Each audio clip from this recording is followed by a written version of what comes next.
Regulasi Jaminan Sosial Nasional lahir di era Presiden Megawati. Inisiatornya adalah pemerintah pusat yang mengirimkan draft rancangan undang-undang ke Dewan Perwakilan Rakyat DPR. Draft RUU itu kemudian disahkan menjadi undang-undang pada 19 Oktober tahun 2004. Satu hari sebelum masa berakhirnya kepresidenan Megawati berakhir, hasilnya adalah Undang-Undang Nomor 40 Tahun 2004 tentang Sistem Jaminan Sosial Nasional (SJSN). Undang-undang tersebut kemudian mencakup 5 jenis program jaminan sosial dengan paradigma melindungi masyarakat dari risiko sosial ekonomi, yaitu jaminan kesehatan, jaminan kecelakaan kerja, jaminan hari tua, jaminan pensiun, jaminan kematian.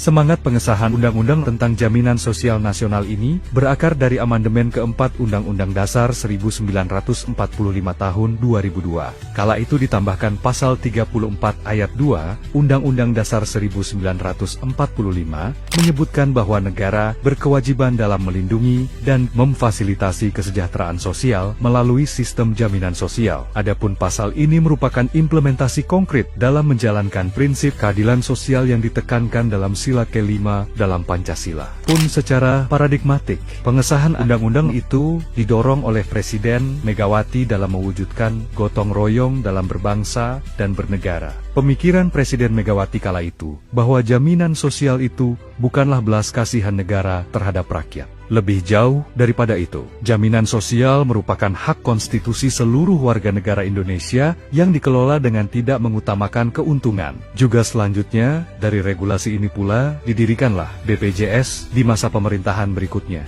Di atas meja kepresidenan, Megawati menjalankan amanat konstitusi, di mana sektor kesehatan, keselamatan, dan hak asasi masyarakat Indonesia menjadi martabat yang jamin oleh negara. Atas kontribusi Megawati dalam menginisiasi Undang-Undang Sistem Jaminan Sosial Nasional ini pula, seluruh sivitas akademika Universitas Padjadjaran Unpad, Bandung, pada 25 Mei tahun 2016 lalu, menganugerahkan Megawati gelar doktor kehormatan dalam bidang politik dan pemerintahan. Pemikiran dan kebijakan Megawati dianggap sebagai tim promotor Unpad memberikan dampak yang luas untuk kesejahteraan rakyat.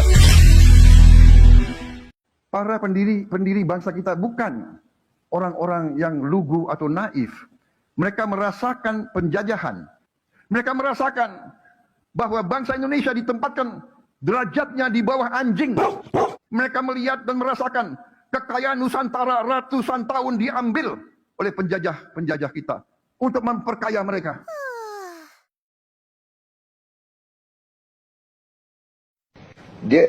Rakyat kita nggak sempurna. Iya, jadi saya pikir saya mau konsentrasi kepada program.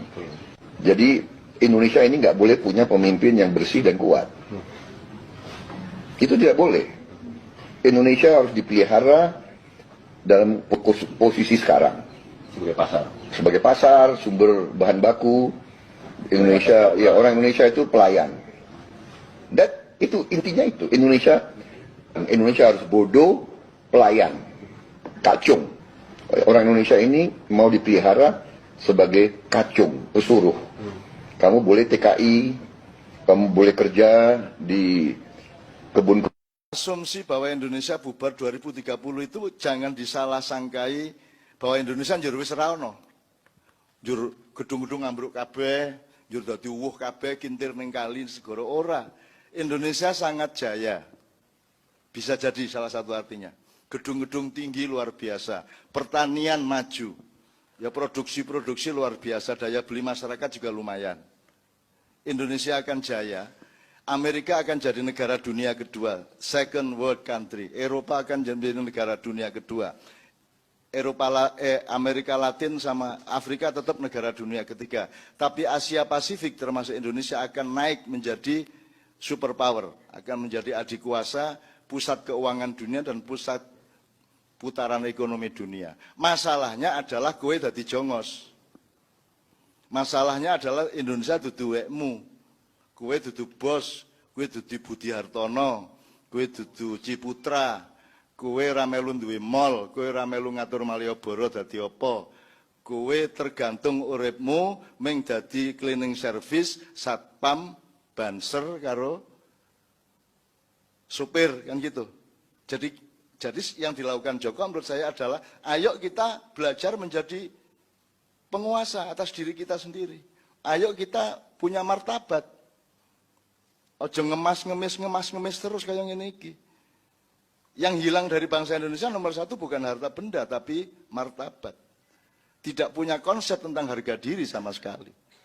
Nah, mantra ini adalah satu mekanisme dengan yang punya hidup, di mana Anda adalah Anda. Anda tidak bisa tampil ke Tuhan kalau Anda bukan Anda. Kan gitu. Maka Anda harus punya kedaulatan terhadap diri Anda. Yang dimaksud dengan pentas mantra menurut saya adalah membangun kembali kedirianmu dan martabatmu. Kan gitu. Kalau enggak, Indonesia nanti cuma bagian dari Indochina. Gitu loh. Gue emang jadi, nek Joko ya Cina neng Jawa banget kan gitu. Terus umroh barang gitu, luar biasa terus. Terus ya nyang-nyangan karo Kanjeng Nabi Muhammad kan gitu. Mbuh nyang-nyangan bab apa Jok? Jadi teman sekalian, saya mungkin agak kedus ya, karena nggak bisa diatasi ini kalau Anda tidak negosiasi sama Tuhan, nggak bisa. Karena kalau horizontal saja Anda ini sudah kalah dan memang Anda itu ngemis sudah. Ngemis, nek rada kuwasa melu ngerampok, nek wis dibuang melu balik ngemis meneh kan begitu. Begitulah para sarjana, begitulah para dokter, begitulah UGM dengan Sinarmas, ya toh. Begitulah semua lembaga-lembaga modern ini semua jadi pengemis dan lain sebagainya gitu loh. Kan mending dadi Eko Winardi ning berdaulat gitu. Ya iki. Arep langu ya langu-languku dhewe ya toh. Kan gitu.